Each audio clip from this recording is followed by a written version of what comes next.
नमस्कार, स्वागत है आप सभी का हमारे इस चैनल पर। दोस्तों, आज हम लोग पढ़ेंगे बीए फर्स्ट सेमेस्टर का राजनीति शास्त्र का सेकेंड यूनिट। फर्स्ट यूनिट में पढ़ा रहा हूँ पहले से ही, उसमें मैं राष्ट्रीय आंदोलन के बारे में पढ़ा रहा हूँ। तो राष्ट्रीय आंदोलन जो है थोड़ा सा बड़ा टॉपिक है, मैंने आपको बताया था, तो वो चलता रहेगा। और आपकी सेकेंड यूनिट की शुरुआत भी मैंने कर दी है, तो दोनों यूनिट साथ में चलेंगी, एक एक टॉपिक में पढ़ाता रहूँगा। और आज इसका पहला टॉपिक है, आपने सिलेबस देख ही लिया होगा राजनीति शास्त्र का। मैंने सिलेबस पहले ही अपलोड कर दिया है, हमारे चैनल पे पड़ा हुआ है। BA first semester political science का सिलेबस, उसको आप देख सकते हैं कि भाई सिलेबस में आपको क्या पढ़ना है, कौन से यूनिट में कौन कौन सा टॉपिक है, आप नोट कर लीजिए। उसी के हिसाब से हम लोग को पढ़ना है। तो फर्स्ट यूनिट आपकी चल रही, वो चलती रहेगी। सेकेंड यूनिट की मैं शुरुआत कर रहा हूँ। सेकेंड यूनिट में आज पहला टॉपिक हम लोग को पढ़ना है स्टेजेस ऑफ कॉन्स्टिट्यूशनल डेवलपमेंट। आपने देखा होगा आपके सिलेबस में यही लाइन लिखी हुई है, ये पहला टॉपिक है। और इसको हिंदी में बोलते हैं संवैधानिक विकास का चरण, यानी कि हमारे भारतीय संविधान का विकास कैसे हुआ, शुरुआत से लेकर अंत तक हमको पढ़ना है। तो पहला टॉपिक आपका यही होगा, संवैधानिक विकास का चरण। इसमें हम लोग कुछ एक्ट के बारे में पढ़ेंगे, जैसे regulating act, Pitt's India act, Bharat शासन अधिनियम, ये सारे टॉपिक्स इसमें आएंगे। संवैधानिक विकास के चरण में सबसे पहला जो एक्ट आता है रेगुलेटिंग एक्ट 1773, यहीं से हमको शुरुआत करनी है, क्योंकि यहीं से भारतीय संविधान की नींव पड़ती है। तो ब्रिटिश कंपनी भारत में शासन कर रही थी।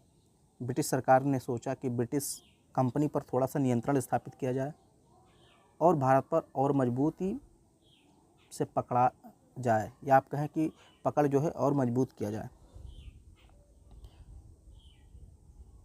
रेगुलेट का मतलब क्या होता है? रेगुलेट का मतलब होता है एक प्रकार से नियंत्रित करना, यानी जो कंपनी ईस्ट इंडिया कंपनी थी भारत पर शासन कर रही थी, उस शासन को और मजबूत करने के लिए ब्रिटिश सरकार ने, यानी ब्रिटेन की जो सरकार थी, वो कंपनी पर थोड़ा सा पकड़ बनाती है। वही चीज़ है 1773 में। इस अधिनियम के द्वारा भारत में, ध्यान दीजिए, इस अधिनियम के द्वारा भारत में कंपनी के शासन हेतु पहली बार लिखित संविधान प्रस्तुत किया गया। यानी जो कंपनी भारत में शासन कर रही थी, उस कंपनी के लिए लिखित संविधान बनाया गया कि कंपनी भारत में कैसे शासन करेगी, एक लिखित नियम बना दिए गए। भारतीय संवैधानिक इतिहास में इसका विशेष महत्व यह है कि इसके द्वारा भारत में कंपनी के प्रशासन पर ब्रिटिश संसदीय नियंत्रण की शुरुआत हुई। ब्रिटिश संसद का मतलब क्या? ब्रिटिश सरकार। तो कंपनी का जो प्रशासन चल रहा था भारत में, उस पर अब ब्रिटिश संसद का नियंत्रण हो गया। इस अधिनियम के प्रमुख प्रावधान इस प्रकार हैं। प्रावधान देख लेते हैं। बम्बई मद्रास प्रेसिडेंसी को कलकत्ता प्रेसिडेंसी के अधीन कर दिया गया। सबसे पहला ये आपको याद रखना है, 3 प्रेसिडेंसी बहुत इंपॉर्टेंट थी, बम्बई, मद्रास और कलकत्ता। तो रेगुलेटिंग एक्ट 1773 के माध्यम से क्या किया गया कि बम्बई और मद्रास प्रेसिडेंसी को कलकत्ता प्रेसिडेंसी के अधीन कर दिया गया। यानी कलकत्ता प्रेसिडेंसी का जो गवर्नर होगा, वो बम्बई और मद्रास पर नियंत्रण रखेगा, ये कह दिया गया। दूसरा कहा गया, कलकत्ता प्रेसिडेंसी में गवर्नर जनरल व 4 सदस्यों वाले परिषद के नियंत्रण में एक सरकार की स्थापना की गई। तो मैंने बताया कि जो बम्बई है और मद्रास, वो कलकत्ता प्रेसिडेंसी के अधीन कर दिया गया, और कलकत्ता प्रेसिडेंसी में एक छोटा सा सरकार बनाया गया। छोटा सरकार मतलब उसमें एक गवर्नर जनरल होता था और 4 अन्य सदस्य होते थे। तो वही चीज़ यहाँ पे लिखा हुआ है कि कलकत्ता प्रेसिडेंसी में गवर्नर जनरल व 4 सदस्यों वाले परिषद यानी काउंसिल बनाई गई, और उसी के नियंत्रण में एक सरकार की स्थापना कर दी गई। जैसे आज सरकार है तो प्रधानमंत्री हैं और कई सारे मंत्री हैं, गृह मंत्री और वित्त मंत्री, रक्षा मंत्री, ऐसे। तो उस टाइम भी सरकार में कितने सदस्य होते थे? 5, यानी एक गवर्नर जनरल और 4 अन्य सदस्य, यानी अन्य छोटे छोटे मंत्री होते थे। कलकत्ता में एक सुप्रीम कोर्ट की स्थापना 1774 में की गई, जिसके अंतर्गत बंगाल, बिहार और उड़ीसा शामिल थे। ये भी याद रखिएगा, कलकत्ता में सुप्रीम कोर्ट की स्थापना किस एक्ट के तहत की गई? तो रेगुलेटिंग एक्ट 1773 के तहत की गई थी, 1774 में। और बंगाल, बिहार, उड़ीसा के क्षेत्र इसके अंतर्गत आते थे। यानी कि बंगाल, बिहार, उड़ीसा में कोई न्यायिक मामला आता है तो उस पर सुप्रीम कोर्ट की का ही अधिकार होगा, इसको आप समझ लीजिएगा। यानी जो न्यायिक अधिकारिता है कलकत्ता सुप्रीम कोर्ट की, वो बंगाल पर भी लागू होगा, बिहार पर भी लागू होगा, उड़ीसा पर भी लागू होगा। अगर बिहार में कोई अपराध होता है, उड़ीसा में कोई अपराध होगा, तो उसका अंतिम निर्णय कहाँ पर होगा? कलकत्ता के सुप्रीम कोर्ट में। सर एलिजा इम्पे को इसका प्रथम मुख्य न्यायाधीश बनाया गया था, यह भी याद रखिएगा। कलकत्ता में सुप्रीम कोर्ट की स्थापना 1774 में की गई। बंगाल, बिहार, उड़ीसा भी इसके अंतर्गत थे। एलिजा इम्पे को इसका प्रथम मुख्य न्यायाधीश बनाया गया।